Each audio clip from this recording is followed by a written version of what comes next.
అందరికీ నమస్కారం. రాష్ట్ర ప్రజలకి, శ్రేయోభిలాషులకి, ప్రతి ఒక్కళ్ళకి పేర్ని నాని గారు, మీరు రాష్ట్ర ప్రజలను నమ్మించి మోసం చేసి మాయమాటలు చెప్పిన మాటలు, మరి తాడిపల్లెలోనే నా ఇల్లు కట్టుకున్నా, అమరావతి రాజధాని, మరి ఈ మాటలు గుర్తొస్తున్నాయా నానిగారు? ఒక్కసారి చెప్పండి పేర్ని నాని గారు. మరి 3 రాజధానులతోనే అభివృద్ధి అని అన్నారు, అవునా కాదా? అది ఏమీ లేదు.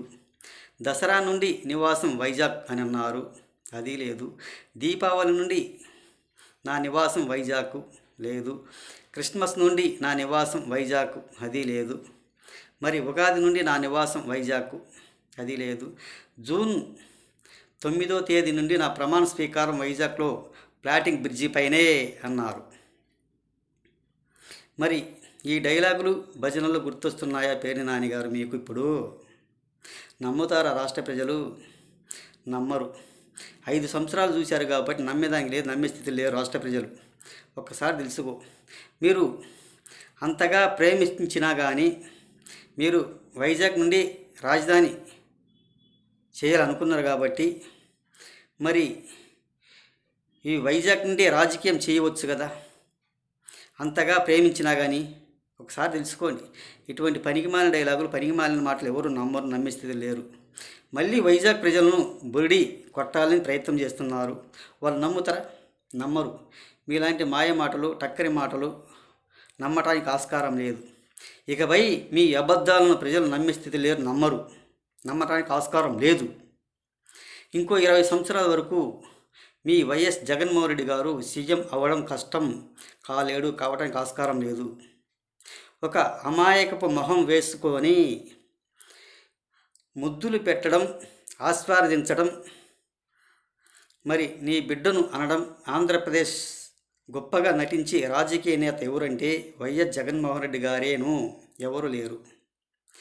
ఎప్పుడు అవకాశం వస్తే అమాయకపు మొహం వేసుకొని బయటికి వస్తాను రాష్ట్ర ప్రజలు నమ్మించడానికి అని అంటారు. ఒక్కసారి తెలుసుకోండి. ఎవరు నమ్మరు, ఎవరు నమ్మించేదానికి లేదు, ఎవరు నమ్మడానికి ఆస్కారం లేదు. ఎప్పుడు చూసినా ఆస్వాదించండి అని అంటారు.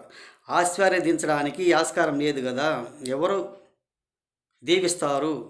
ఎవరు జీవించడానికి ఆస్కారం లేదు, దీవించలేరు. ఇటువంటి మాయమాటలు చెప్పుకుంటూ కాలం గడిపిన మీ వైఎస్ జగన్మోహన్ రెడ్డి గారు 5 సంవత్సరాల పరిపాలన చూశారు. మళ్ళీ నమ్మడానికి ఆస్కారం లేదు. నమ్ముతారా? నమ్మలేరు, నమ్మడానికి ఆస్కారం లేదు. మళ్ళీ ముద్దులు పెట్టినా కానీ నమ్మరు. నేను మళ్ళీ తాడిపల్లిలో ఉంటున్నాను కదా అని చెప్పి రాష్ట్ర ప్రజలు మోసం చేయడానికి నమ్మరు అని తెలియజేస్తూ, ఒక్కసారి మీ మాయ మాటలు, ఒక పనికి మాలిన మాటలు, ఇటువంటి ప్రెస్ మీట్ పెట్టుకొని మాట్లాడటం సరిగా లేదు.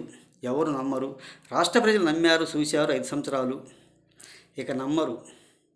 మీరు అభివృద్ధి అంతా మీ సంక్షేమం మీద ఉంటుంది. రాష్ట్రం భవిష్యత్తు కానీ, ఒక రాష్ట్ర రాజధాని కానీ పూర్తి చేయడానికి ఆస్కారం లేదు అని తెలియజేస్తూ